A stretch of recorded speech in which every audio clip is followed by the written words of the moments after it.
Imagine doing everything right on keto, cutting carbs, skipping sugar, telling everyone you're in ketosis, and still not losing weight, still feeling tired, still frustrated. What if the problem isn't keto itself, but a few silent mistakes that almost everyone makes without realizing it? Today, I'm breaking down the 13 biggest keto mistakes that can completely sabotage your results, and trust me, if you're on keto right now, at least one of these is probably holding you back. Let's start with the most common mistake: eating too much protein. Keto is not a high-protein diet, but so many people treat it like one. When protein is too high, your body can convert it into glucose, which can kick you out of ketosis without you even knowing. Keto is about moderate protein, high fat, and low carbs. If your plate looks like a bodybuilder's meal, that's a red flag. Another huge mistake is being afraid of fat. This one sounds crazy, but it happens all the time. People cut carbs but still choose low-fat everything because of years of diet conditioning. On keto, fat is your fuel. If you're not eating enough healthy fats, you'll feel hungry, tired, and crave carbs constantly. Keto without enough fat is just a miserable low-carb diet. Now let's talk about hidden carbs. This is a big one. Sauces, dressings, healthy snacks, and even supplements can quietly add carbs back into your day. You think you're under 20 grams, but in reality you're way over. Always read labels, especially for anything that says sugar-free or keto-friendly. Those words don't always mean what you think they mean. Another mistake is overeating keto foods. Yes, you can overeat on keto. Nuts, cheese, fat bombs, and keto desserts are incredibly calorie-dense. Just because something is low-carb doesn't mean it's unlimited. Keto still works best when you eat mindfully and stop when you're full. Let's not forget electrolytes. This mistake causes headaches, fatigue, dizziness, and that awful keto flu. When you cut carbs, your body loses water and minerals fast. If you're not replacing sodium, potassium, and magnesium, you'll feel terrible and blame keto instead of the real issue. Sometimes it's not more food you need, it's more salt. Another big problem is not eating enough vegetables. Some people go so extreme with carbs that they cut out vegetables entirely. That leads to digestion issues, nutrient deficiencies, and low energy. Keto is low carb, not no vegetable. Leafy greens and low-carb veggies are your friends. Here's a mistake people don't like to admit: relying too much on keto junk food. Keto cookies, keto bread, keto ice cream, they can keep cravings alive and slow your progress. If your diet looks like a low-carb version of your old habits, your body won't fully adapt. Whole foods matter more than fancy keto labels. Another common mistake is expecting instant results. Keto isn't magic overnight. Some people lose weight fast, others don't. Hormones, stress, sleep, and metabolism all play a role. If you quit after a week because the scale didn't move, you're not giving your body time to adjust. Speaking of stress, ignoring it is another huge mistake. High stress raises cortisol, which can block fat loss even on perfect keto macros. You can eat clean all day, but if your stress and sleep are a mess, progress will stall. Let's talk about cheating too often. Just one bite turns into a carb roller coaster. Every time you cheat, your body has to re-enter ketosis, which can take days. Keto works best when it's consistent. Occasional plan breaks are one thing. Constant little cheats are another. Another mistake is not tracking at all in the beginning. You don't have to track forever, but early on, tracking helps you understand portions, protein levels, and hidden carbs. Guessing usually leads to overeating or miscalculating. Then there's the mistake of not drinking enough water. Keto increases fluid loss, and dehydration can feel like hunger, fatigue, or cravings. Many people think they need more food when they actually need more water. And finally, one of the biggest mistakes of all, thinking keto is the same for everyone. Your body is unique. What works for someone else might not work exactly the same for you. Some people thrive on strict keto, others need a bit more flexibility. The key is listening to your body, adjusting, and staying consistent. If keto hasn't been working for you, don't give up yet. Fixing just one or two of these mistakes can completely change your results. Keto isn't about perfection, it's about understanding how your body responds and fueling it the right way. If this helped you, stick around, because taking care of your health starts with knowing what not to do just as much as knowing what to do. One of the most common and misunderstood mistakes people make on keto is eating too much protein, and it's tricky because on the surface it feels like the right thing to do.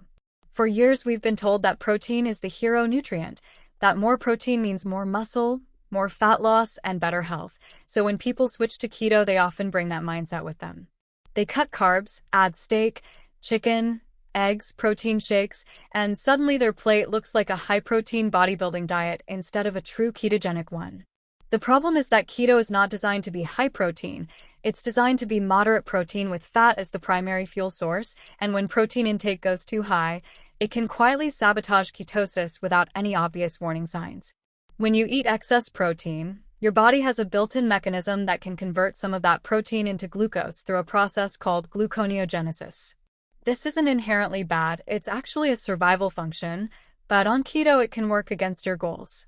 If your body is constantly making glucose from protein, insulin levels can rise just enough to slow fat burning and reduce ketone production. You might technically still be low carb, but metabolically you're no longer fully running on fat. This is why some people say they're doing keto but never experience the appetite control, mental clarity, or fat loss that keto is known for. Another reason too much protein becomes a problem is that it can keep hunger signals active. Protein is filling, yes, but when it replaces fat instead of working alongside it, meals become less satisfying on keto.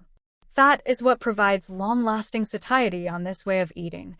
When meals are built around large portions of lean protein with minimal fat, people often feel full at first but hungry again shortly after.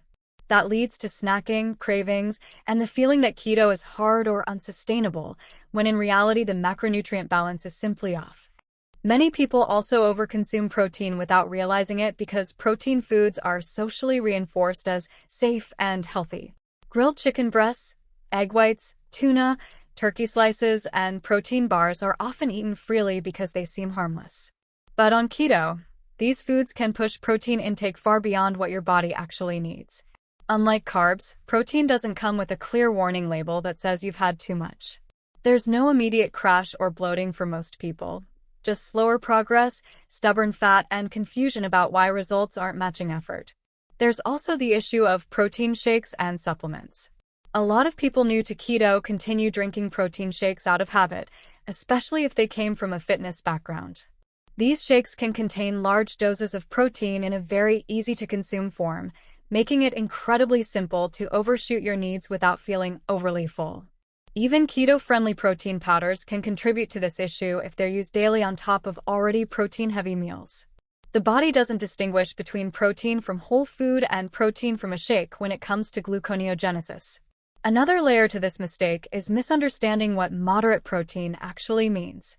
Many people think moderate means high compared to the standard diet, when in reality it often means less protein than they're used to eating.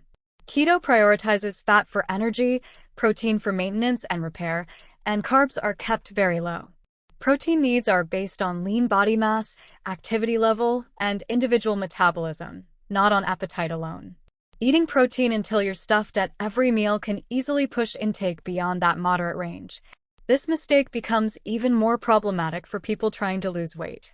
Excess protein still contains calories, and while calories aren't the sole focus of keto, they still matter.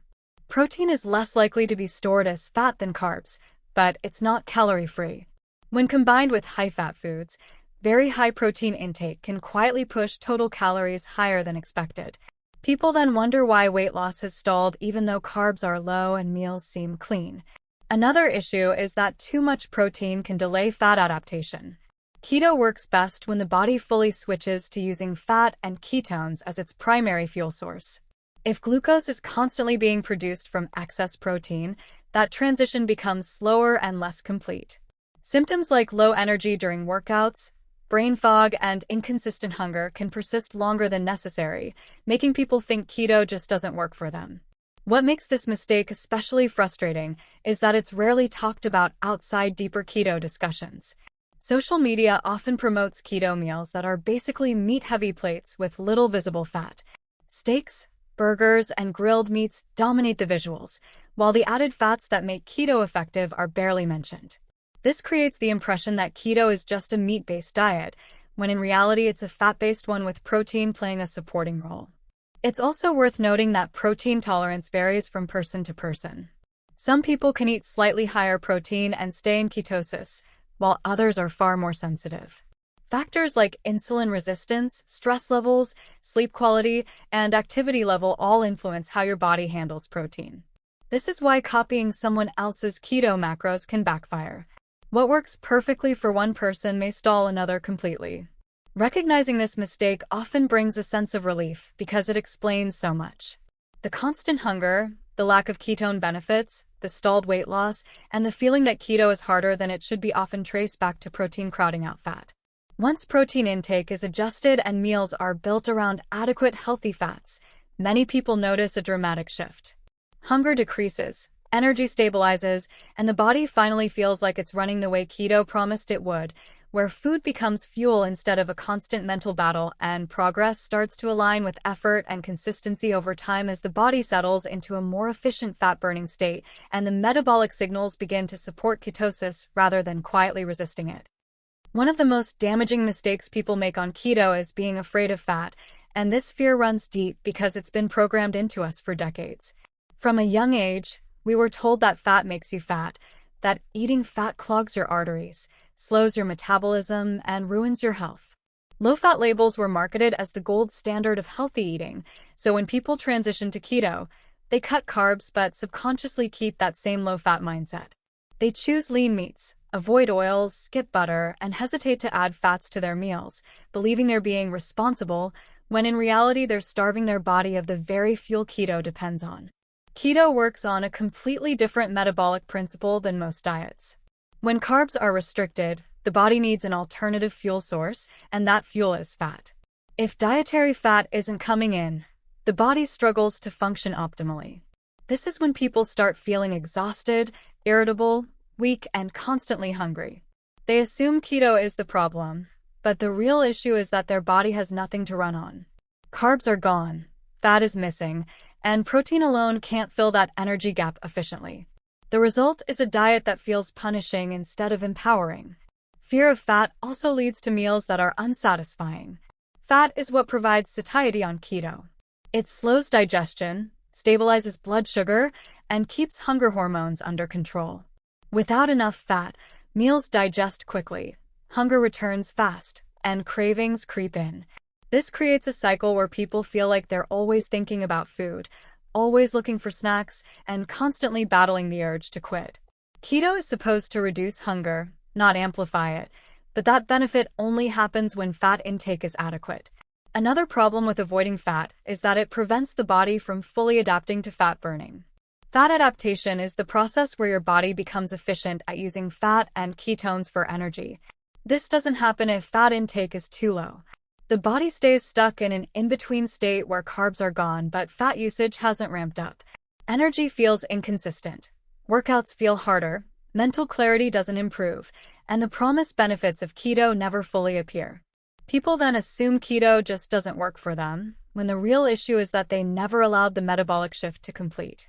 Many people also overconsume protein without realizing it because protein foods are socially reinforced as safe and healthy. Grilled chicken breasts, egg whites, tuna, turkey slices, and protein bars are often eaten freely because they seem harmless. But on keto, these foods can push protein intake far beyond what your body actually needs. Unlike carbs, protein doesn't come with a clear warning label that says you've had too much.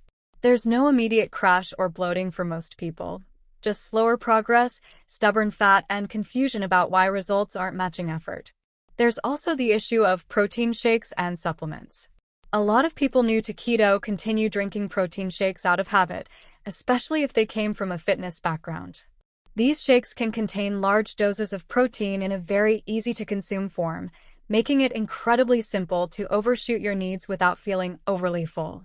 Even keto-friendly protein powders can contribute to this issue if they're used daily on top of already protein-heavy meals. The body doesn't distinguish between protein from whole food and protein from a shake when it comes to gluconeogenesis. Another layer to this mistake is misunderstanding what moderate protein actually means. Many people think moderate means high compared to the standard diet, when in reality it often means less protein than they're used to eating. Keto prioritizes fat for energy, protein for maintenance and repair, and carbs are kept very low. Protein needs are based on lean body mass, activity level, and individual metabolism, not on appetite alone. Eating protein until you're stuffed at every meal can easily push intake beyond that moderate range.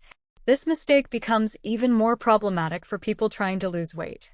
Excess protein still contains calories, and while calories aren't the sole focus of keto, they still matter. Protein is less likely to be stored as fat than carbs, but it's not calorie-free. When combined with high-fat foods, very high protein intake can quietly push total calories higher than expected. People then wonder why weight loss has stalled even though carbs are low and meals seem clean.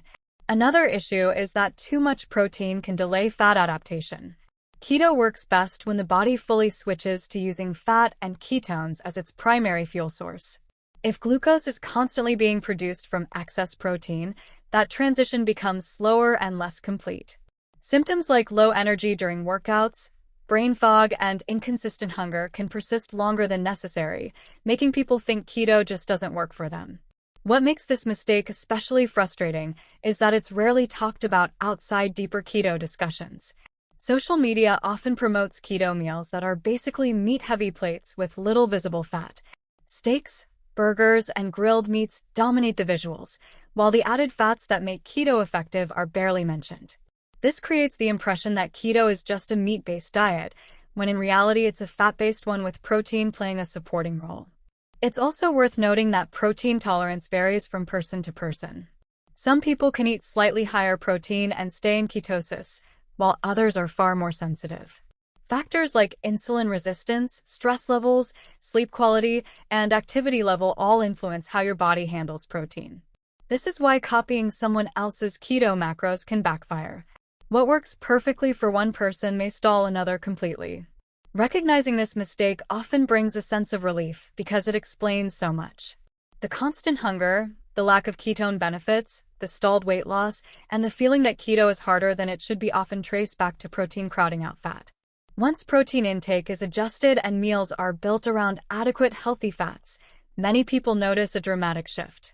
Hunger decreases, energy stabilizes, and the body finally feels like it's running the way keto promised it would, where food becomes fuel instead of a constant mental battle, and progress starts to align with effort and consistency over time as the body settles into a more efficient fat-burning state and the metabolic signals begin to support ketosis rather than quietly resisting it. One of the most damaging mistakes people make on keto is being afraid of fat, and this fear runs deep because it's been programmed into us for decades. From a young age, we were told that fat makes you fat, that eating fat clogs your arteries, slows your metabolism, and ruins your health. Low-fat labels were marketed as the gold standard of healthy eating, so when people transition to keto, they cut carbs but subconsciously keep that same low-fat mindset. They choose lean meats, avoid oils, skip butter, and hesitate to add fats to their meals, believing they're being responsible, when in reality they're starving their body of the very fuel keto depends on. Keto works on a completely different metabolic principle than most diets. When carbs are restricted, the body needs an alternative fuel source, and that fuel is fat. If dietary fat isn't coming in, the body struggles to function optimally. This is when people start feeling exhausted, irritable, weak, and constantly hungry. They assume keto is the problem, but the real issue is that their body has nothing to run on. Carbs are gone, fat is missing, and protein alone can't fill that energy gap efficiently. The result is a diet that feels punishing instead of empowering. Fear of fat also leads to meals that are unsatisfying. Fat is what provides satiety on keto. It slows digestion, stabilizes blood sugar, and keeps hunger hormones under control. Without enough fat, meals digest quickly, hunger returns fast, and cravings creep in. This creates a cycle where people feel like they're always thinking about food, always looking for snacks, and constantly battling the urge to quit. Keto is supposed to reduce hunger, not amplify it, but that benefit only happens when fat intake is adequate. Another problem with avoiding fat is that it prevents the body from fully adapting to fat burning.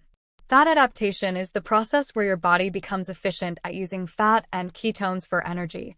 This doesn't happen if fat intake is too low. The body stays stuck in an in-between state where carbs are gone, but fat usage hasn't ramped up. Energy feels inconsistent. Workouts feel harder. Mental clarity doesn't improve, and the promised benefits of keto never fully appear. People then assume keto just doesn't work for them, when the real issue is that they never allowed the metabolic shift to complete. Many people also confuse healthy fats with unhealthy fats and end up avoiding all fats equally. They lump butter, olive oil, avocado, nuts, and fatty cuts of meat into the same category as processed trans fats and deep-fried junk food. This misunderstanding leads to overly restrictive choices that remove nutrient-dense fats from the diet. Healthy fats are essential for hormone production, brain function, vitamin absorption, and cell health. On keto, fat isn't just calories, it's information for your body, signaling safety, nourishment, and energy availability. Avoiding fat can also create micronutrient deficiencies. Many fat-soluble vitamins like A, D, E, and K require fat for proper absorption. When fat intake is too low, even nutrient-rich foods don't deliver their full benefits. Over time, this can impact immune function, skin health, bone strength, and overall vitality. People may start experiencing symptoms that seem unrelated to diet, never realizing the root cause is insufficient fat intake on a diet that demands it. Another reason people fear fat on keto is the scale. Fat is calorie-dense, and when people start adding fats, they may see temporary scale fluctuations. This triggers panic and reinforces old diet beliefs. But keto isn't about short-term scale drops. It's about metabolic healing and long-term fat loss. Adequate fat intake helps regulate insulin, reduces inflammation, and supports sustainable weight loss over time. Cutting fat too aggressively might create short-term weight changes, but it often leads to burnout, cravings, and rebound eating. Social pressure plays a role too. Eating visible fats like butter, oils, or fatty meats can feel uncomfortable around others. People worry about judgment or comments like, "That's unhealthy," or "Aren't you worried about cholesterol?" To avoid this, they quietly choose leaner options and skip fats in public settings. Over time, these choices add up and undermine the effectiveness of keto, especially when combined with already low carb intake. Another overlooked aspect is how fat impacts mental and emotional stability. The brain relies heavily on fat for structure and function. When fat intake is too low, mood swings, anxiety, irritability, and brain fog can increase. Keto is often praised for mental clarity and emotional balance, but those benefits depend on adequate fat consumption. Without it, the nervous system stays undernourished and stress tolerance drops. Fear of fat also causes people to replace it with excess protein or artificial keto products. They'll eat more lean protein or snack on keto bars and low-fat substitutes, thinking they're making smarter choices. In reality, these swaps often lead to overeating, digestive issues, and slower progress. Fat provides a natural stop signal, telling your body when you've had enough. Without that signal, portion control becomes harder, not easier. There's also a psychological barrier where eating fat feels like breaking rules. Even after starting keto, many people feel guilt when adding oil to vegetables or choosing fattier cuts of meat. This guilt creates inconsistency, where some days fat intake is adequate and other days it's avoided. The body thrives on consistency, especially during metabolic transitions. Constantly swinging between low fat and moderate fat confuses the system and delays adaptation. Over time, avoiding fat turns keto into a constant struggle instead of a sustainable lifestyle. Hunger stays loud, energy stays low, and motivation slowly erodes. People blame willpower, discipline, or genetics, never realizing the solution was simply allowing fat to do its job. Keto isn't about restriction for the sake of suffering. It's about shifting fuel sources and letting the body function as designed in a low-carb environment where fat becomes energy, satisfaction, and metabolic support rather than something to fear or avoid. One of the sneakiest and most frustrating keto mistakes is hidden carbs, because you can be doing everything right on the surface and still get completely stuck without understanding why. You're cutting bread, pasta, rice, and sugar, you're avoiding obvious carb foods, and you genuinely believe you're staying under your carb limit, yet the scale isn't moving. Cravings keep popping up, and ketosis feels inconsistent. Hidden carbs are dangerous because they don't look like carbs, they don't taste overly sweet, and they often come from foods people assume are safe, especially when labels use words like healthy, natural, sugar-free, or keto-friendly.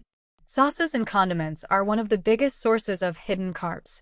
Ketchup, barbecue sauce, salad dressings, marinades, and even mustard can contain added sugars and starches. You might only be using a tablespoon here and there, but those small amounts add up quickly over the course of a day.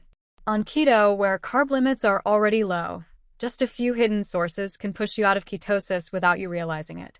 The worst part is that these carbs often come alongside fats or proteins, so they don't feel like cheat foods, which makes them easy to overlook. Another major culprit is packaged and processed foods that are marketed as low-carb or keto. Many of these products rely on sugar alcohols, modified starches, and fiber blends that still impact blood sugar for some people. The label might say 2 or 3 net carbs, but depending on your body, the actual effect can be much higher. Some people are very sensitive to ingredients like maltitol, tapioca fiber, or soluble corn fiber, which can spike insulin and stall progress. When these foods become daily staples, they can quietly undo the metabolic benefits of keto. Even foods that are naturally low in carbs can become problematic when portions aren't tracked. Vegetables like onions, tomatoes, and peppers are healthy, but they still contain carbs. Nuts and seeds are another common trap. They're keto-friendly in small amounts, but easy to overeat. A handful turns into several handfuls, and suddenly you've consumed far more carbs than intended. Because these foods are nutritious, people rarely suspect them as the source of the problem. Dairy is another area where hidden carbs sneak in. Milk, yogurt, creamers, and even some cheeses contain lactose, which is a form of sugar. Flavored or reduced-fat dairy products are especially risky. Even heavy cream, which is often considered a keto staple, contains carbs that can add up if used generously throughout the day in coffee, sauces, and desserts. Many people don't log these small amounts, assuming they're negligible, but keto is a diet where small numbers matter. Beverages are another overlooked source of hidden carbs. Flavored waters, energy drinks, sports drinks, and even some teas and coffees contain sweeteners or flavorings that contribute carbs. Artificial sweeteners don't always show up clearly on labels, and some can trigger insulin responses, even without adding measurable carbs. This can increase hunger and cravings, making keto feel harder than it should. Drinking these beverages daily can interfere with ketosis, even if food choices are solid. Supplements and medications can also contain hidden carbs. Chewable vitamins, gummies, liquid medications, and powdered supplements often use sugars or starches as fillers. These carbs are rarely considered when tracking food intake, but for someone on strict keto, they can make a difference. It's especially frustrating because these sources are completely unexpected, and most people don't think to check labels on health-related products. Restaurant meals are another major challenge. Even when ordering keto-friendly options like grilled meats and salads, hidden carbs can come from marinades, sauces, seasoning blends, and cooking oils. Restaurants often add sugar to enhance flavor, and you have no control over portions or ingredients unless you ask. A meal that looks perfect on the menu can contain far more carbs than you would ever use at home. This makes eating out one of the most common reasons people unknowingly fall out of ketosis. Hidden carbs don't just affect ketosis, they also affect appetite and cravings. When small amounts of carbs sneak in regularly, blood sugar becomes less stable. This can lead to increased hunger, energy crashes, and a stronger pull toward carb-heavy foods. People often interpret this as a lack of discipline or willpower, when it's actually a biological response to inconsistent fuel sources. The body gets mixed signals, never fully settling into fat-burning mode. Another issue with hidden carbs is that they can create false feedback.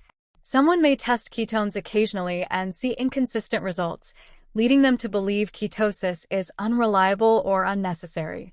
In reality, it's the constant trickle of carbs preventing stable ketone production. This inconsistency makes it harder to stay motivated because results feel random rather than predictable. Hidden carbs also slow fat adaptation. The body adapts best when carbs are consistently low. Even small, frequent carb exposures can delay this process, keeping the body reliant on glucose longer than necessary. This leads to prolonged fatigue, mental fog, and slower metabolic shifts. People may feel like they're stuck in keto limbo, never fully adapting and never fully returning to a carb-based metabolism either. What makes hidden carbs so problematic is how subtle they are. There's no dramatic cheat meal, no obvious mistake, just a slow accumulation of small choices that seem harmless on their own. Over time, these choices add up and block progress.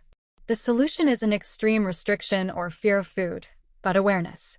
Reading labels carefully, tracking intake honestly, and paying attention to how your body responds can make a dramatic difference. Once hidden carbs are identified and reduced, many people notice rapid changes. Hunger calms down, energy becomes more stable, cravings fade, and ketosis feels easier to maintain. Keto stops feeling like a constant battle and starts working the way it's supposed to. Where meals feel satisfying, progress becomes consistent, and the body finally receives a clear signal to rely on fat rather than being pulled back into glucose metabolism by small, hidden sources that quietly interfere with results. One of the most misunderstood aspects of keto is the idea that as long as carbs are low, everything else automatically takes care of itself, and this belief leads directly to the mistake of overeating keto foods.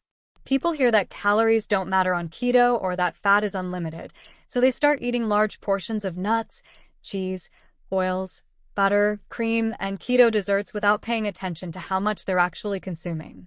On the surface, it feels logical because these foods are low in carbs and technically keto-friendly, but the body still responds to overall energy intake, and consistently eating more than your body needs can stall fat loss even in ketosis.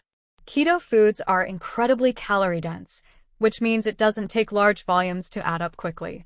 A small handful of nuts can contain hundreds of calories. A few slices of cheese here and there throughout the day can quietly become a full meal's worth of energy. Adding heavy cream to coffee, butter to vegetables, and oil to cooking without awareness can push daily intake far higher than expected. Because these foods don't spike blood sugar the way carbs do, people don't always notice the impact until progress slows or stops. Another reason overeating happens so easily on keto is that many foods are highly palatable. Fat combined with salt is extremely rewarding to the brain.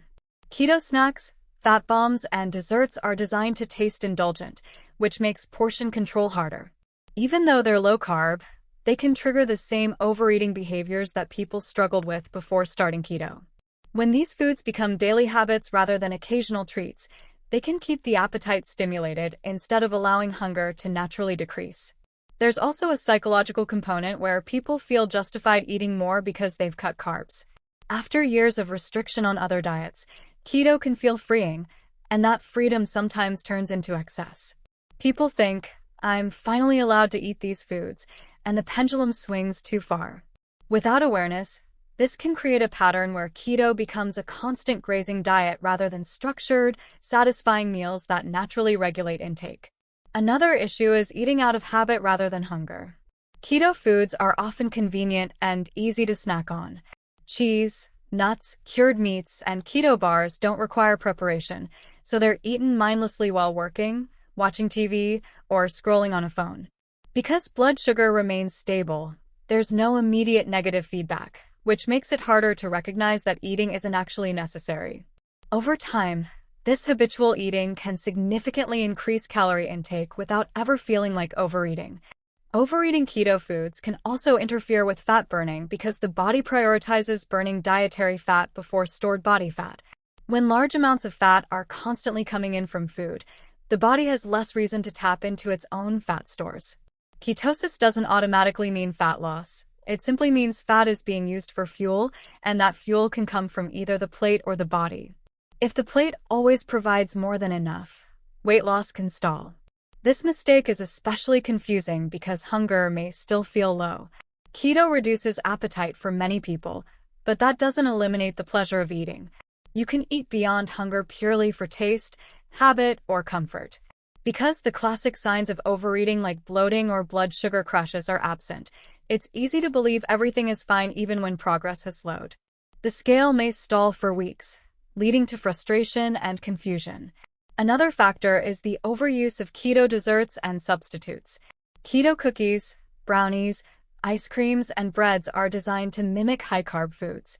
While they can be helpful during transition, relying on them too often keeps the brain focused on constant stimulation and reward.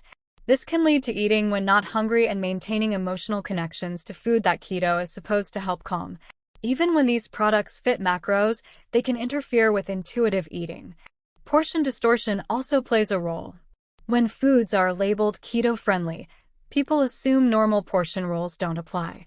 A serving size becomes vague or ignored altogether. Cheese slices stack up, nut bowls refill automatically, and spoonfuls of peanut butter become several tablespoons.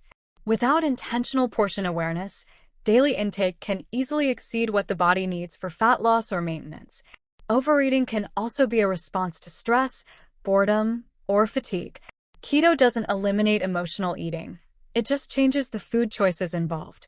Instead of reaching for sugar or bread, people reach for cheese, nuts, or fat bombs. While these choices are lower carb, the behavior pattern remains, and that behavior can still interfere with results. The hardest part about this mistake is that it often feels like doing keto right. Carbs are low, meals are fatty, and foods are technically allowed. When progress stalls, people often respond by cutting carbs even further or adding more fat, which can make the problem worse. The real solution is not more restriction, but better alignment with hunger and energy needs. Keto works best when it helps you reconnect with natural appetite signals. Meals should be satisfying enough that snacking becomes unnecessary. Hunger should guide eating rather than the clock or convenience. When fat is used intentionally rather than excessively, it supports satiety without overwhelming the body's energy balance. Once overeating is addressed, many people notice that weight loss resumes, energy improves, and food feels less obsessive. Keto becomes simpler and more sustainable because meals are eaten with purpose rather than impulse. Instead of constantly thinking about what's allowed, the focus shifts to what actually supports the body's goals, creating a more balanced relationship with food where ketosis supports fat loss rather than being masked by excess intake that quietly slows progress over time. One of the most overlooked and uncomfortable mistakes people make on keto is ignoring electrolytes, and this single issue is responsible for a huge amount of unnecessary suffering that gets blamed on the diet itself.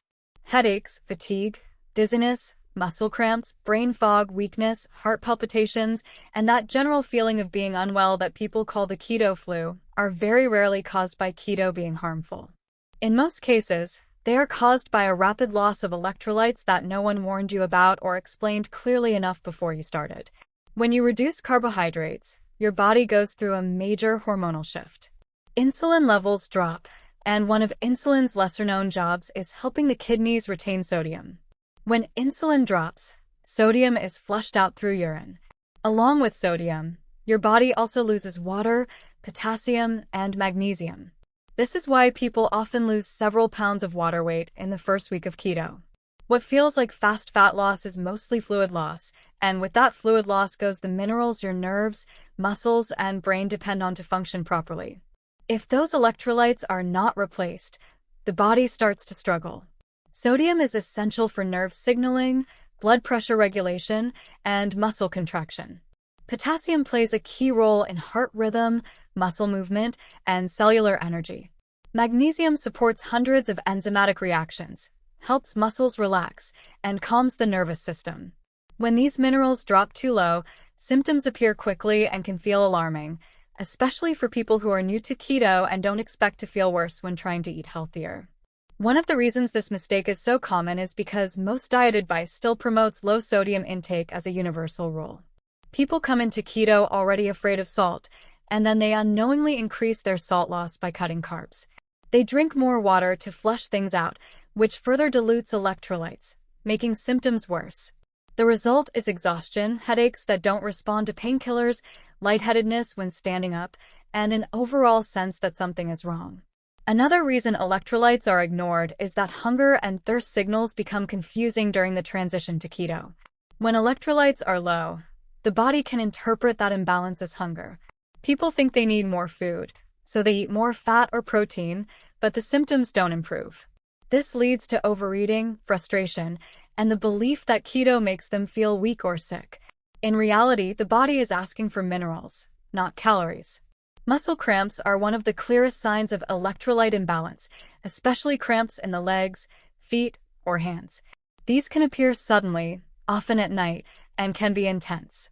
Many people assume this is just part of keto and something they have to endure, but it's actually a clear signal that potassium or magnesium levels are too low. Ignoring these signs can make physical activity unpleasant and discourage people from exercising or staying active. Electrolyte imbalance also affects mental clarity. The brain relies heavily on proper sodium and potassium levels to transmit signals efficiently. When these levels drop, people may experience brain fog, trouble concentrating, irritability, anxiety, or even mild depression. Keto is often praised for improving mental focus, but that benefit won't appear if electrolytes are depleted. Instead of clarity, people feel scattered and emotionally off balance, which can be discouraging. Another issue is that many people assume food alone will cover electrolyte needs. While whole foods do contain minerals, the amounts are often not enough to replace what is lost during the early stages of keto. Modern diets also tend to be lower in magnesium due to soil depletion, meaning many people start keto already deficient. Expecting normal meals to correct a rapid electrolyte loss is unrealistic, especially when carbohydrate-rich foods that previously supplied sodium are removed. Exercise can make this problem worse. Sweating increases electrolyte loss, and if someone continues their normal workouts while transitioning to keto without increasing electrolyte intake, symptoms can intensify. Fatigue feels deeper, recovery slows, and performance drops. People often assume they need to reduce exercise permanently on keto, when in reality they just need to support their mineral balance properly. Another factor is caffeine. Coffee and tea have a mild diuretic effect, increasing fluid and sodium loss. Many people drink more coffee on keto to combat low energy, which can unintentionally worsen electrolyte depletion. This creates a cycle where fatigue leads to more caffeine leads to more mineral loss, and symptoms continue without clear explanation. What makes electrolyte issues especially frustrating is how fast they can derail motivation. Someone might feel excited about starting keto, only to feel terrible within a few days. Without understanding electrolytes, they assume their body is rejecting the diet or that keto is dangerous.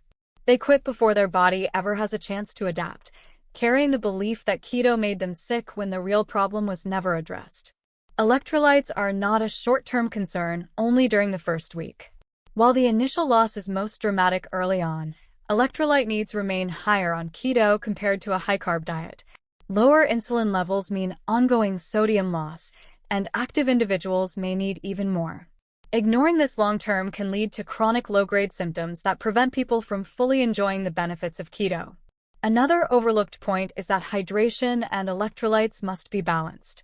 Drinking excessive amounts of plain water without minerals can dilute sodium levels further, making symptoms worse. This is why some people feel dizzy or weak, even though they are drinking plenty of fluids. Proper hydration on keto means water plus electrolytes, not water alone. Once electrolytes are addressed, the change can feel dramatic. Headaches fade, energy stabilizes, mental clarity improves, and physical strength returns. Hunger becomes more manageable, cravings decrease, and the transition into ketosis feels smoother. Many people describe it as suddenly feeling normal again, realizing that keto was never the problem. Ignoring electrolytes turns keto into an unnecessary struggle. Supporting them transforms the experience into what it's meant to be, a sustainable metabolic shift where the body feels fueled, stable, and capable instead of depleted and stressed. Allowing keto to work with the body rather than against it, and making the difference between quitting early in frustration and continuing forward with confidence and consistency as the body adapts and begins to function efficiently in a low-carb state where energy, clarity, and well-being gradually replace discomfort and confusion. One of the quieter but deeply impactful mistakes people make on keto is not eating enough vegetables, often because they misunderstand what low-carb actually means. In an effort to keep carbs as low as possible, many people swing to the extreme and cut vegetables almost entirely, believing that any plant food will interfere with ketosis. They focus heavily on meat, cheese, and fats, and while these foods have their place, removing vegetables creates a nutritional imbalance that can quietly undermine both health and long-term success on keto. Vegetables are one of the primary sources of micronutrients, fiber, and antioxidants in the diet. When they're removed, The body misses out on vitamins and minerals that are essential for digestion, immune function, and energy production. Keto already changes how the body handles nutrients, so eliminating vegetables can magnify deficiencies that were already present before starting the diet. Over time, this can lead to fatigue, poor digestion, weakened immunity, and a general sense that something feels off. Fiber is one of the most important components missing when vegetables are cut too aggressively. Fiber supports gut health, helps regulate digestion, and feeds beneficial gut bacteria. On keto, fiber also helps slow digestion and contributes to feelings of fullness without raising blood sugar. Without enough fiber, constipation becomes common, digestion feels sluggish, and gut discomfort increases. Many people then assume keto itself causes digestive problems, when in reality it's the absence of fibrous plant foods that's responsible. Another issue with avoiding vegetables is that it can worsen electrolyte imbalances. Many low-carb vegetables are excellent sources of potassium and magnesium, both of which are critical on keto. Leafy greens, for example, provide minerals that help prevent muscle cramps, fatigue, and irregular heart rhythms. When vegetables are removed, electrolyte needs become harder to meet, increasing reliance on supplements and making symptoms of imbalance more likely. Vegetables also play a role in blood sugar stability and appetite regulation. While keto minimizes blood sugar spikes, fiber-rich vegetables help smooth digestion and reduce hunger between meals. Without them, meals can feel less balanced, and hunger may return sooner than expected. This can lead to increased snacking or overeating calorie-dense foods like cheese and nuts, which can slow progress and create frustration. Another consequence of cutting vegetables is reduced variety and enjoyment of food. Keto can already feel restrictive to some people, and removing vegetables narrows food choices even further. Meals become repetitive and monotonous, increasing the risk of burnout. When food enjoyment decreases, adherence suffers, and people are more likely to quit or revert to old eating habits. There's also a misconception that vegetables don't fit into keto because they contain carbs. While it's true that vegetables contain carbohydrates, many are low in net carbs due to their fiber content. Leafy greens, cruciferous vegetables, and other non-starchy options can be eaten in generous portions while staying in ketosis. Avoiding them out of fear leads to unnecessary restriction without real benefit. Gut health is another major area affected by low vegetable intake. The gut microbiome thrives on diverse plant fibers, and a lack of these fibers can reduce microbial diversity. This can impact digestion, inflammation, immune response, and even mood. Keto doesn't require sacrificing gut health, but ignoring vegetables can make it difficult to maintain a healthy gut environment over time. Another problem is that vegetables help with detoxification processes in the body.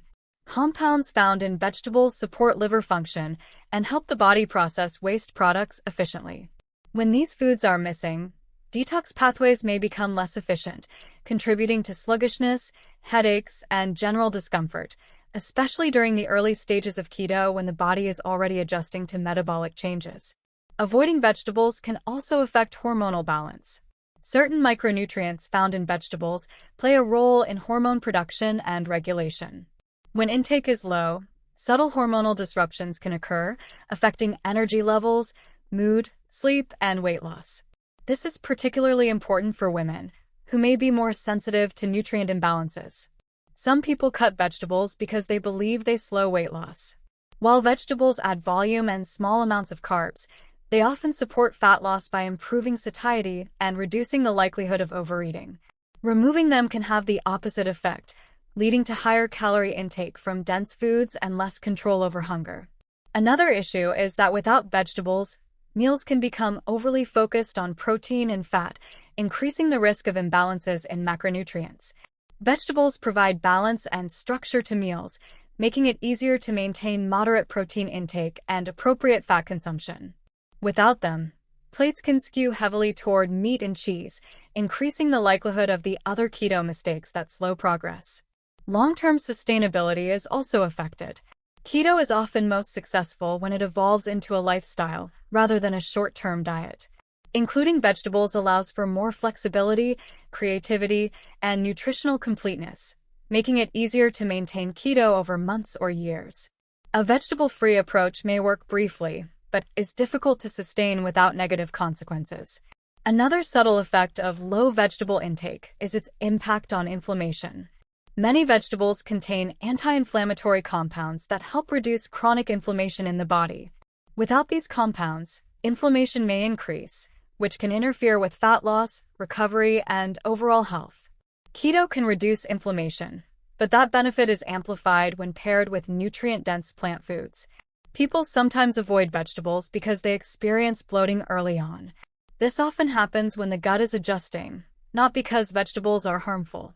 With time and proper preparation, tolerance usually improves. Eliminating vegetables entirely instead of adjusting portions or types can create bigger problems down the line. Including vegetables on keto is not about maximizing carbs, it's about supporting the body's systems while maintaining ketosis. When vegetables are reintroduced thoughtfully, digestion improves, energy stabilizes, and meals feel more complete and satisfying. Keto becomes less rigid and more nourishing, allowing the body to thrive rather than simply survive on minimal inputs, creating a way of eating that supports both metabolic goals and overall well-being over time as consistency and balance replace unnecessary restriction and fear around foods that are meant to support health and long-term success.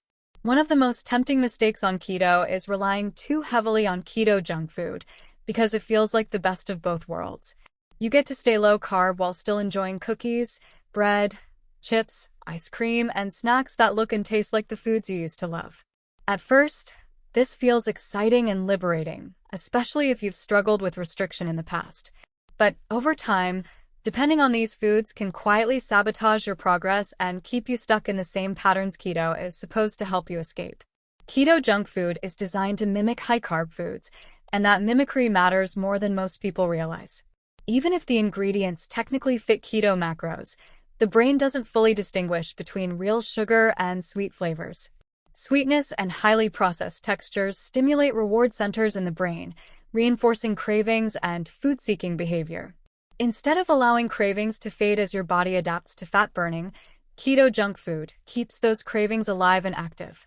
Another problem is that many keto products rely on sugar alcohols and artificial sweeteners that don't affect everyone the same way. Ingredients like maltitol, sorbitol, and even some natural sweeteners can raise blood sugar or insulin levels in certain individuals. This can lead to stalled weight loss, increased hunger, and inconsistent ketosis. Because these reactions vary, people often don't realize the connection and continue eating these foods daily, wondering why results are unpredictable. Portion control is another challenge with keto junk food. These products are engineered to be easy to overeat. A serving size might be small, but it's rarely satisfying, leading to multiple servings in one sitting. Because blood sugar doesn't spike dramatically, there's no immediate feedback to stop eating. What starts as a small treat can quickly turn into hundreds of extra calories without feeling like a binge. Keto junk food also creates a false sense of nutritional security. Labels like keto-friendly or low-carb can make people assume these foods are harmless or even healthy. In reality, many are highly processed, low in micronutrients, and lacking in fiber. They may fit macros but fail to nourish the body. Over time, this can contribute to nutrient deficiencies, digestive issues, and reduced energy, making keto feel less effective and less sustainable. Another issue is that relying on keto junk food can prevent full fat adaptation. Fat adaptation happens when the body becomes efficient at using fat and ketones for energy. Constant stimulation from sweet flavors and processed foods can interfere with this process by keeping insulin responses active and encouraging frequent eating. The body never fully settles into a stable fat-burning rhythm, leading to ongoing hunger and energy fluctuations. There's also a psychological impact. Keto junk food keeps the mindset of constant replacement rather than transformation. Instead of learning to enjoy whole foods and natural flavors, people remain focused on recreating old favorites. This maintains an emotional attachment to food as entertainment or comfort rather than fuel and nourishment. Keto becomes about finding substitutes instead of building a new relationship with food. Digestive problems are another common consequence. Many keto junk foods contain fibers and additives that can cause bloating, gas, and discomfort. These ingredients are often included to improve texture and reduce net carbs, but they don't always agree with the gut. Chronic digestive discomfort can make it harder to stick with keto and can be misattributed to fat intake or ketosis itself. Another subtle effect is how keto junk food impacts satiety. Whole foods like meat, eggs, vegetables, and natural fats provide lasting fullness because they require digestion and provide balanced nutrients. Processed keto snacks are often quickly consumed and digested, leaving people hungry again shortly after. This leads to frequent snacking and grazing, which can increase total intake and slow fat loss. Social media plays a big role in promoting keto junk food. Influencers often showcase elaborate keto desserts and snack hauls, creating the impression that these foods are essential to enjoying keto. This can set unrealistic expectations and encourage overconsumption. In reality, many people experience their best results when these foods are minimized or removed entirely. Keto junk food can also mask emotional eating patterns. While the carb content is lower, the behavior remains the same. Stress, boredom, or anxiety still trigger eating, just with different foods. Without addressing the underlying habit, progress remains limited, and keto becomes another temporary solution rather than a lasting change. Another problem is cost and accessibility. Keto junk foods are often expensive and not always available, making keto feel complicated or unsustainable. When progress depends on specialty products, consistency becomes harder. Whole foods, on the other hand, are simpler, more accessible, and easier to maintain long-term. Relying too much on these foods can also distort taste perception. Constant exposure to sweet or highly flavored foods makes natural foods taste bland by comparison. This reduces enjoyment of simple meals and increases reliance on processed options. Over time, this can make it harder to transition away from keto junk food, even when someone wants to. The most frustrating part is that keto junk food often delays the benefits people are looking for. Mental clarity, reduced cravings, stable energy, and appetite control are all hallmarks of successful keto, but these benefits are blunted when the diet is filled with processed substitutes. People assume keto isn't working, when in reality it's being drowned out by constant stimulation. When keto junk food is reduced or removed, many people notice a dramatic shift. Cravings fade, hunger becomes more predictable, digestion improves, and energy levels stabilize. Meals feel more satisfying even when simpler. Keto becomes less about chasing treats and more about supporting the body. Keto was never meant to be a low-carb version of a standard processed diet. It works best when built on whole foods that naturally support ketosis and metabolic health.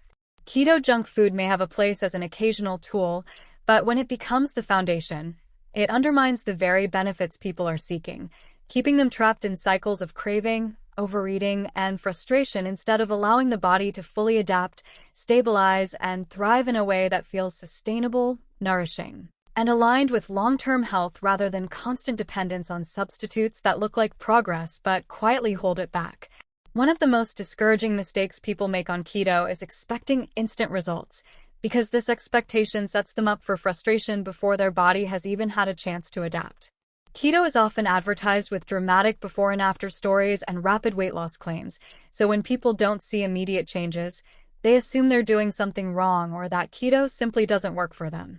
This mindset can sabotage progress more than almost any food-related mistake because it causes people to quit too early, constantly change strategies, or lose trust in the process altogether.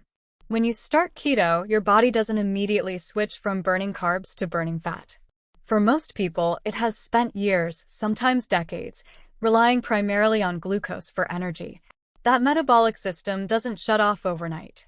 Instead, the body goes through a transition period where it has to learn how to efficiently use fat and ketones. During this time, weight loss may be slow, uneven, or even completely stalled, and that's normal. Expecting rapid results during this phase ignores how deeply ingrained metabolic habits really are. Another reason instant results are unrealistic is that early weight changes on keto are often misunderstood. Many people lose several pounds in the first week, but most of that is water weight, not body fat. When that rapid drop slows or stops, people panic. They assume something has broken, when in reality the body is simply stabilizing after releasing excess water. Real fat loss happens more gradually, and it doesn't always show up clearly on the scale from week to week. Hormones also play a huge role in how quickly results appear. Insulin, cortisol, thyroid hormones, and sex hormones all influence fat loss, and these systems don't rebalance instantly. Keto can support hormonal healing, but that process takes time. For people with insulin resistance, chronic stress, or a long history of dieting, the body may prioritize repair over fat loss at first. The scale might not move, but important internal changes are happening that set the stage for future progress. Another issue is that people often judge success based on daily weigh-ins. Weight naturally fluctuates due to hydration, sodium intake, digestion, and stress. On keto, these fluctuations can be more noticeable because water balance changes. Expecting the scale to drop every day creates unnecessary emotional stress and makes people hyper-focused on short-term outcomes instead of long-term trends. This stress can actually interfere with fat loss by increasing cortisol levels. Social media and success stories also distort expectations. People see dramatic transformations without context. They don't see how long someone struggled, how many times they adjusted, or how consistent they were behind the scenes. Comparing your early days to someone else's highlight reel creates unrealistic pressure and self-doubt. Keto isn't a competition, and progress doesn't follow a straight line. Another problem with expecting instant results is that it encourages extreme behavior. People may cut calories too aggressively, eliminate entire food groups unnecessarily, or push their carbs even lower than needed. These actions can increase stress, reduce energy, and make keto feel unsustainable.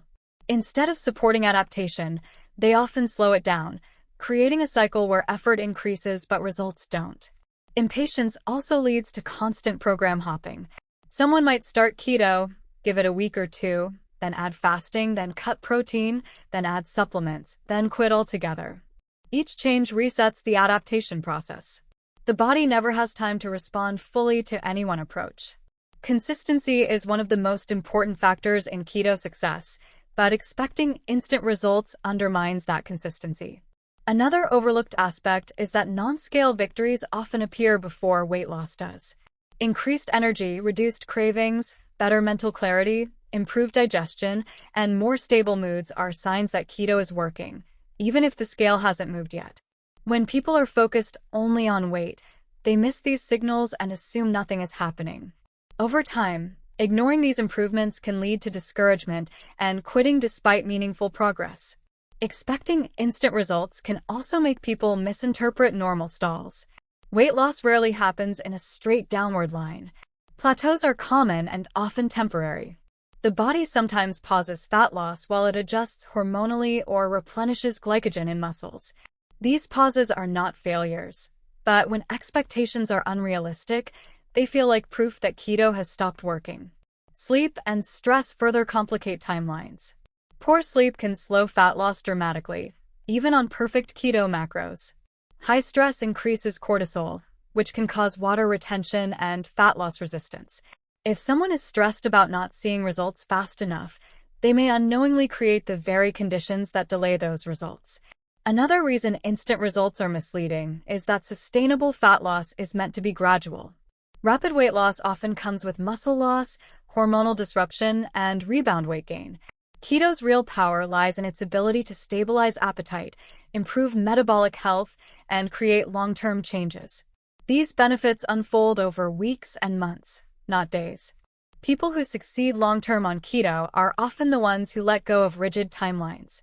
They focus on consistency, nourishment, and how they feel rather than chasing daily numbers. They understand that the body responds at its own pace and that patience is not passive, it's an active part of the process. When expectations shift from instant transformation to steady progress, keto becomes far less stressful. Meals feel purposeful instead of pressured. Small improvements are noticed and appreciated.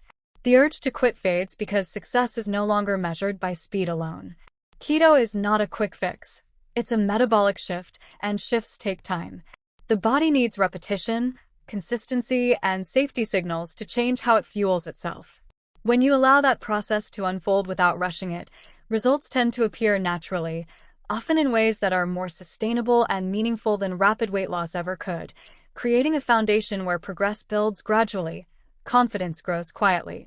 And the relationship with food and health becomes more stable rather than driven by urgency or unrealistic expectations that demand immediate proof, instead of trusting the process and allowing the body to respond in its own time. One of the most underestimated mistakes people make on keto is ignoring stress and its impact on fat loss and overall results.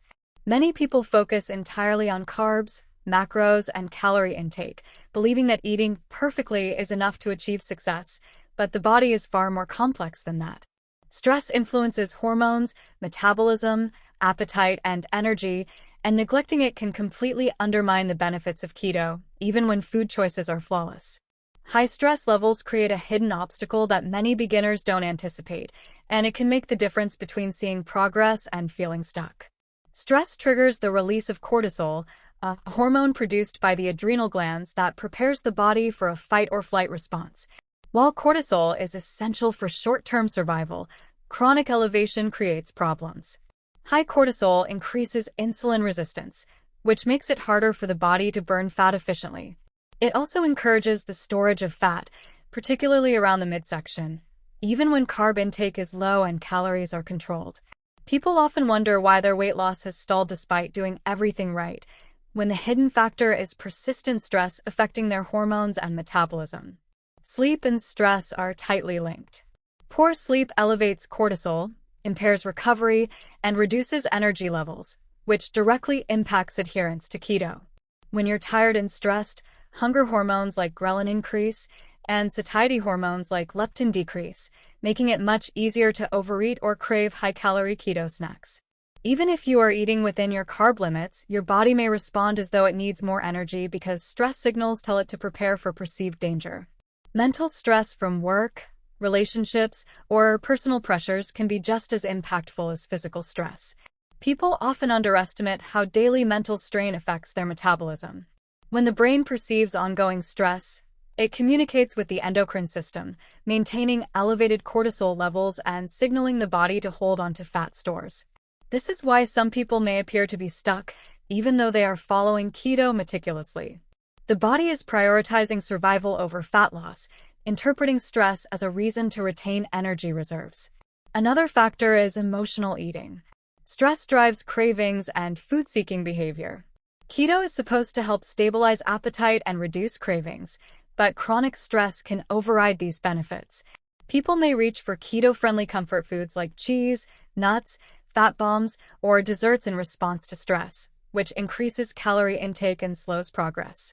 Emotional eating on keto looks different than it did on a high-carb diet, but it is still present and often underestimated because the foods don't spike blood sugar in the same way. Exercise is another aspect affected by stress.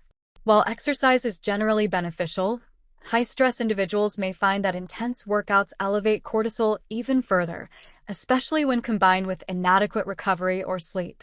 Overtraining while stressed can exacerbate hormonal imbalances, slow fat loss, and make the body feel exhausted instead of energized. Many people blame keto or their food choices for low energy, when the real issue is an imbalance between stress and recovery. Stress also impacts the thyroid and other metabolic hormones. Chronic stress can suppress thyroid function, slowing metabolism and reducing the efficiency of energy use. This effect makes it much harder to see changes on the scale and can contribute to fatigue, mood swings, and cold intolerance. Even with strict adherence to keto, the body may resist fat loss until stress levels are managed, which explains why some people plateau despite consistent efforts. Cortisol also affects fluid balance and inflammation. High-stress individuals may experience water retention, bloating, or mild swelling, leading to temporary weight fluctuations that are unrelated to fat loss. They may assume keto isn't working, when in reality the scale is reflecting hormonal and fluid changes rather than true fat loss.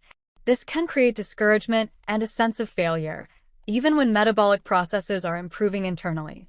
Another challenge is that stress can reduce motivation and focus, making it harder to prepare meals, track macros, or stick to a routine.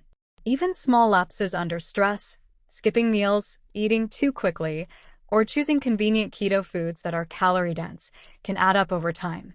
When combined with hormonal impacts, these behavioral shifts can stall results and create a cycle where frustration and stress feed each other. Digestive health is also influenced by stress. Chronic stress affects gut motility, enzyme production, and microbiome balance, which can lead to bloating, constipation, diarrhea, or general discomfort. Because keto already shifts digestion and gut function, adding stress-related gut disruptions can amplify issues, creating the impression that the diet itself is the problem. In reality, it's the combination of stress and dietary changes that challenges the body. Mental clarity and focus are another area affected by stress. One of the touted benefits of keto is improved cognitive function and stable energy, but chronic stress can override these advantages. Cortisol affects neurotransmitters and brain chemistry, making it difficult to concentrate, remember information, or maintain consistent energy throughout the day. Many people attribute these effects to low-carb intake or keto adaptation when they are actually stress-induced. Stress management is not about complete elimination of challenges, but about creating strategies to reduce chronic activation. Techniques like deep breathing, meditation, yoga, mindfulness, and intentional rest help lower cortisol levels. Sleep hygiene, hydration, and electrolyte balance also support recovery from daily stressors. Without incorporating these strategies, even the most meticulously planned keto diet can underperform. Social stress and environmental pressures can exacerbate the problem. Feeling judged for food choices, working long hours, or living in a chaotic environment contributes to constant low-level stress. Even subtle, ongoing stressors can maintain elevated cortisol levels and interfere with fat loss. People often overlook these factors because they aren't directly related to diet, but their cumulative effect is significant. Over time, unaddressed stress creates a vicious cycle. Plateaued results lead to frustration, which increases cortisol, further slowing metabolism and fat loss. Cravings increase, energy decreases, and adherence suffers. This cycle can continue for months, leaving people thinking they are doing everything right, but still not achieving their goals. In reality, managing stress is just as critical as managing carbs or macros. Recognizing the role of stress often brings clarity and relief. When stress is managed, energy levels improve, appetite becomes more predictable, mental clarity returns, and fat loss resumes. People often notice improvements even before changing food choices because hormones begin to support rather than hinder metabolic processes. The body can finally respond to keto in the way it was designed, using fat efficiently and stabilizing energy levels.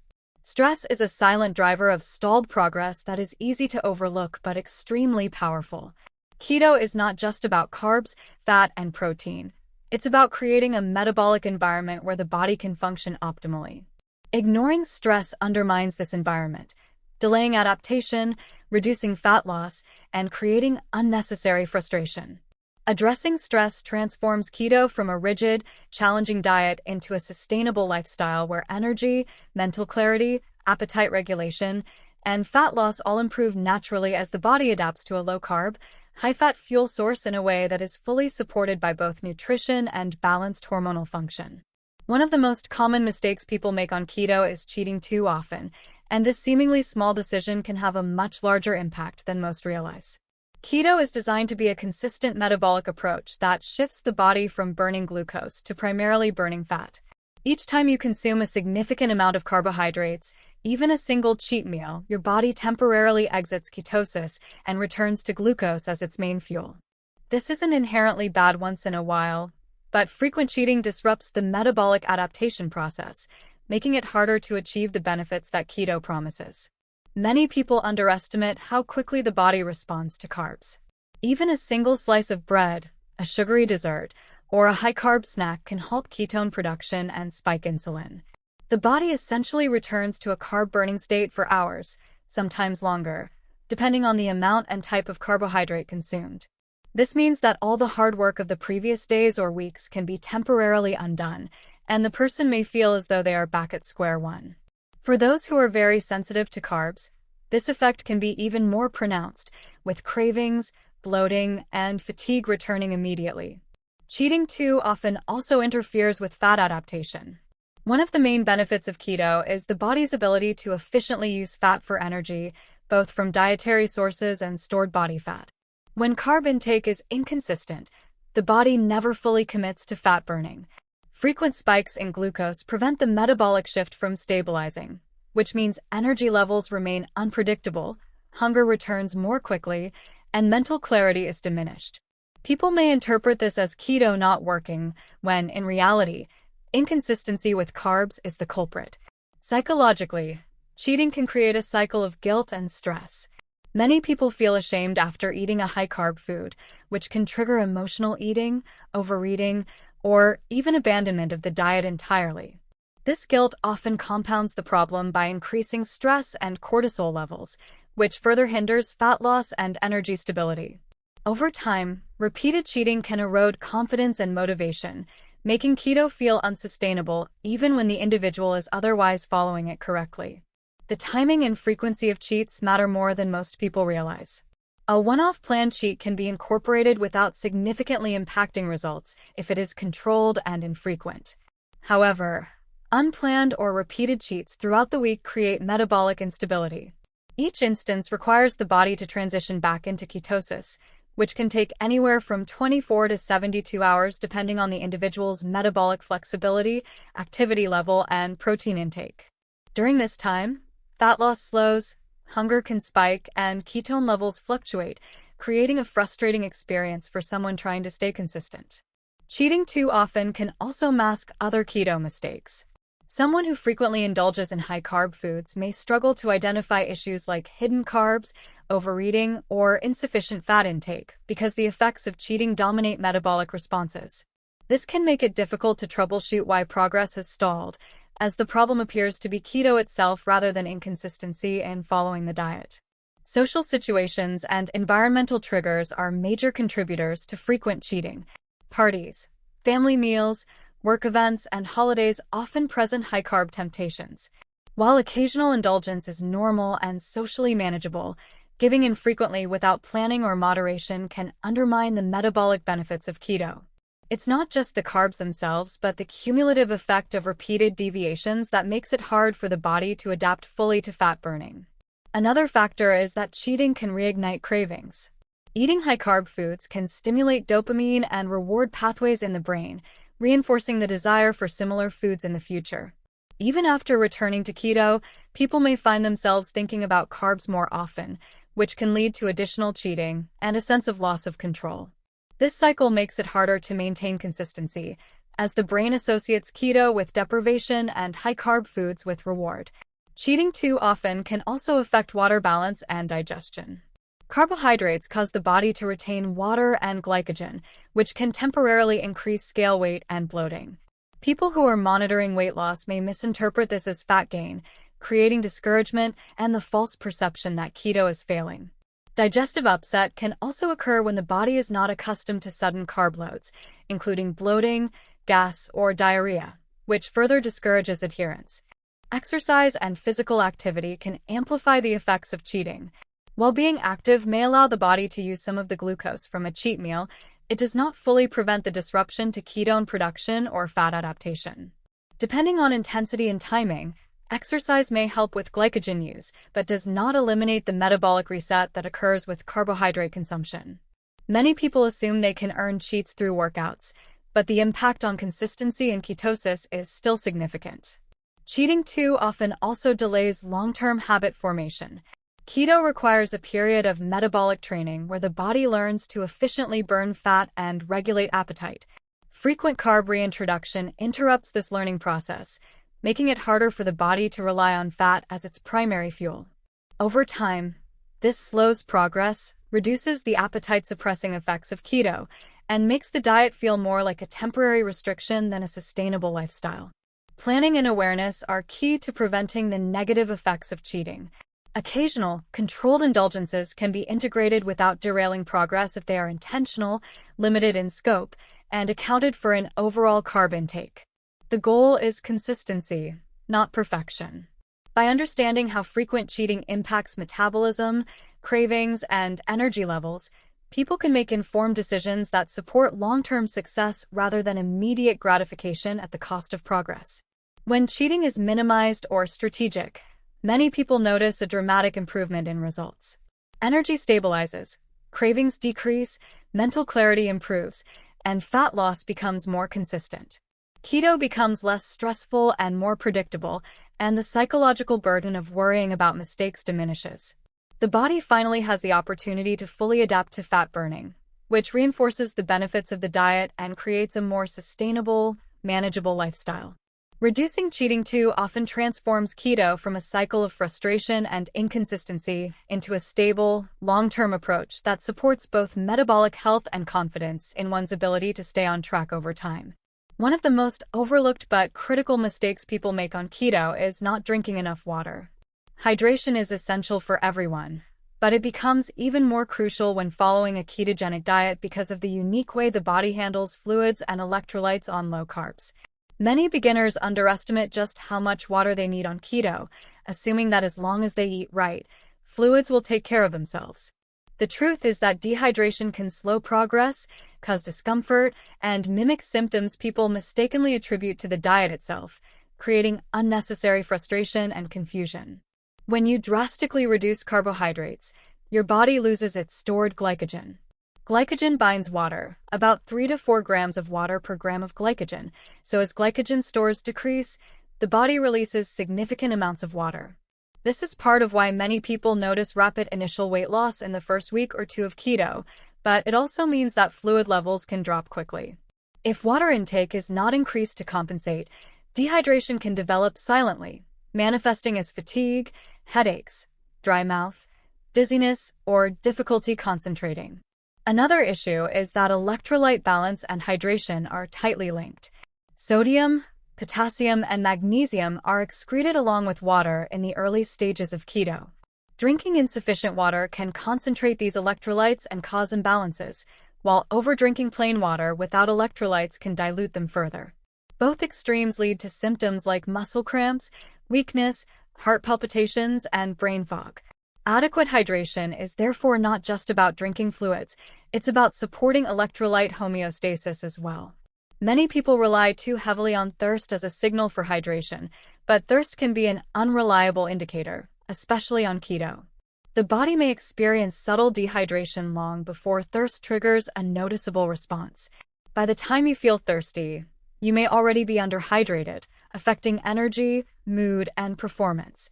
This is particularly important for people who are active or exercise regularly, as sweat loss increases the need for water and electrolytes. Failure to replace these losses can result in diminished workout performance, slower recovery, and heightened fatigue. Another reason dehydration is a common problem is that people may confuse it with hunger or fatigue. Low energy and brain fog caused by insufficient water can be misinterpreted as a need for food. This leads to unnecessary snacking or overeating, which can derail fat loss and make keto feel less effective. Drinking water regularly can reduce these false hunger signals and help regulate appetite naturally, supporting better adherence to the diet.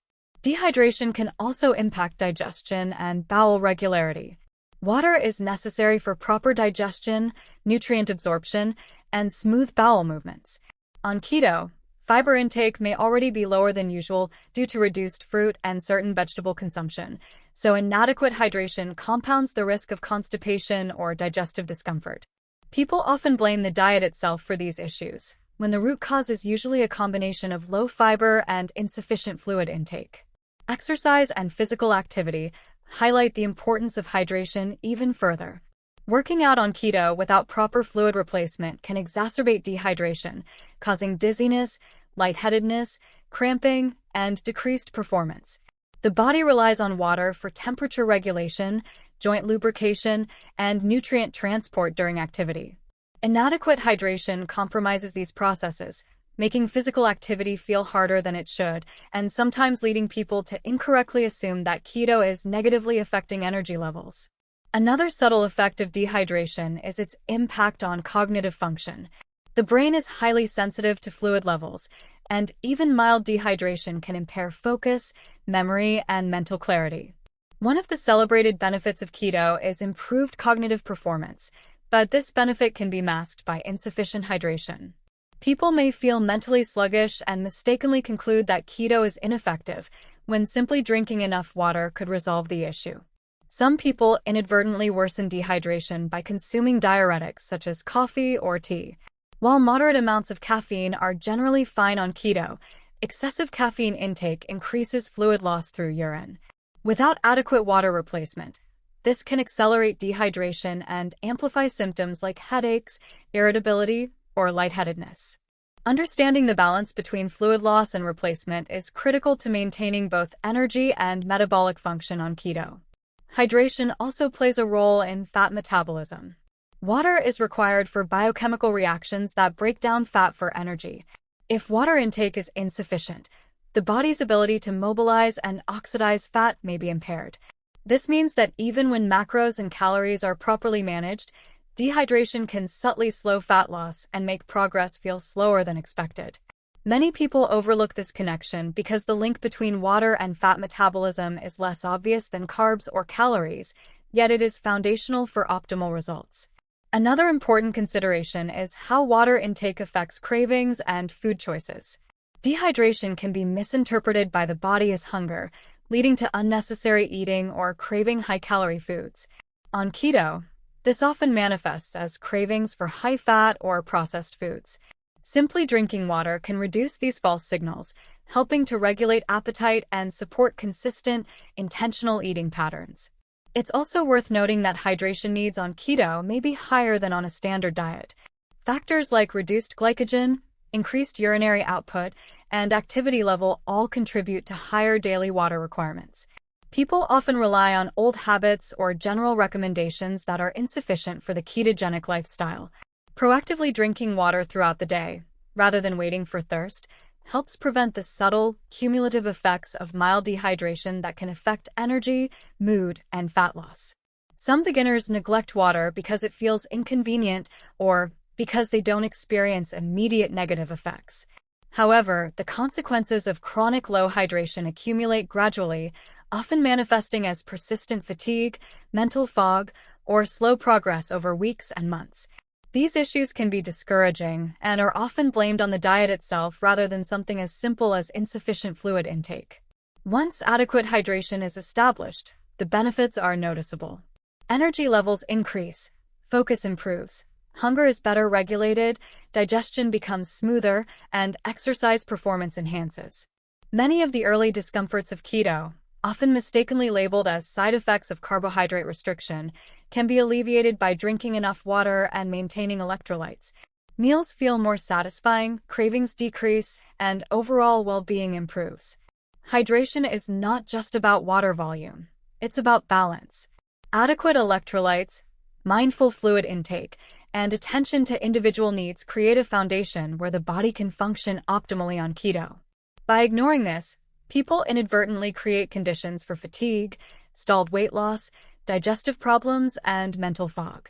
When hydration is prioritized, the ketogenic diet becomes smoother, more effective, and sustainable over the long term, transforming what may initially feel like struggle or frustration into a process that supports energy, clarity, and consistent results while reinforcing the metabolic benefits that keto is designed to provide. One of the most critical mistakes people make on keto is not tracking progress effectively, and it's surprisingly easy to do. Many people believe that following the diet strictly, eating low carbs, high fat, and moderate protein is enough to guarantee results. While macros are important, tracking progress in multiple ways is essential to understanding how your body is responding. Without monitoring, it's easy to misinterpret normal fluctuations, miss small but important changes, or assume the diet isn't working, which can lead to frustration and even giving up prematurely. Tracking progress on keto goes beyond simply stepping on the scale. The scale is a tool, but it doesn't tell the whole story. Weight can fluctuate daily due to water retention, glycogen stores, hormonal changes, digestion, or stress. On keto, these fluctuations are even more pronounced because glycogen and water balance shift dramatically. A day of high sodium intake or even minor dietary changes can cause a temporary increase in weight, which can look alarming if you're only relying on the scale to judge progress. Without additional markers, it's easy to conclude that keto isn't effective, even when your body is adapting perfectly. Measurements beyond the scale provide a clearer picture of progress. Taking body measurements, such as waist, hips, chest, and arms, helps track fat loss in specific areas. Even if the scale isn't moving dramatically, inches may be lost as the body composition changes. Many people notice clothing fitting differently or certain areas slimming down, which indicates progress even if numbers on the scale appear stagnant. These changes are often overlooked by beginners who rely solely on daily weigh-ins. Photos are another valuable tool for tracking progress. Visual documentation provides a reference that can highlight subtle changes over time. Sometimes the eye cannot detect small differences on a day-to-day basis, but side-by-side comparisons over weeks or months reveal progress that may otherwise go unnoticed. This is especially helpful because fat loss is not always linear. The body may store fat differently while simultaneously losing fat in other areas, and photos capture this holistic transformation better than numbers alone. Tracking how you feel is just as important as physical markers. Energy levels, mental clarity, mood stability, hunger cues, and exercise performance are all indicators that keto is working effectively. Many people report increased mental focus and reduced cravings after adapting to keto, but if these signs aren't noticed or recorded, the benefits may go unappreciated. Ignoring these subjective markers can also create unnecessary anxiety when scale weight fluctuates. Another crucial aspect of tracking progress is monitoring ketone levels. Ketones indicate whether the body is in a state of fat-burning ketosis. Testing can be done using blood, urine, or breath methods, each providing insight into metabolic adaptation. While not everyone needs to test continuously, occasional tracking helps identify whether carb intake, protein consumption, or other factors are influencing ketosis. Without this feedback, it's easy to make adjustments based on assumptions rather than data, which can slow progress or create confusion. Food tracking is another essential component. Even if macros are estimated accurately, it's common to underestimate portion sizes, miss hidden carbs, or miscalculate fats. Tracking intake for at least the initial weeks provides valuable insight into actual consumption versus intended consumption. This not only helps prevent errors, but also teaches awareness and builds habits that support long-term adherence. Tracking is not about obsession. It's about understanding patterns and providing actionable information to make informed decisions. Exercise performance is another indirect marker of progress. Many people notice increased endurance, strength, or overall performance as their body adapts to keto. Tracking workouts, weights, repetitions, or distances can reveal improvements in energy utilization and overall health. If exercise performance plateaus or declines, it may indicate hidden carbs, insufficient electrolytes, dehydration, or overtraining. Without tracking these details, it's difficult to diagnose why results are slowing. It's also important to track cravings and hunger levels. Keto is designed to stabilize appetite, but subtle patterns of increased hunger or food preoccupation can indicate that adjustments are needed. Keeping a simple log of hunger before and after meals, cravings, and energy fluctuations throughout the day can reveal whether protein, fat, or micronutrients need tweaking. These details provide context that a scale alone cannot offer.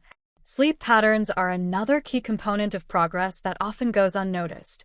Sleep quality and duration affect hormones like cortisol, ghrelin, and leptin, all of which influence fat loss, hunger, and energy.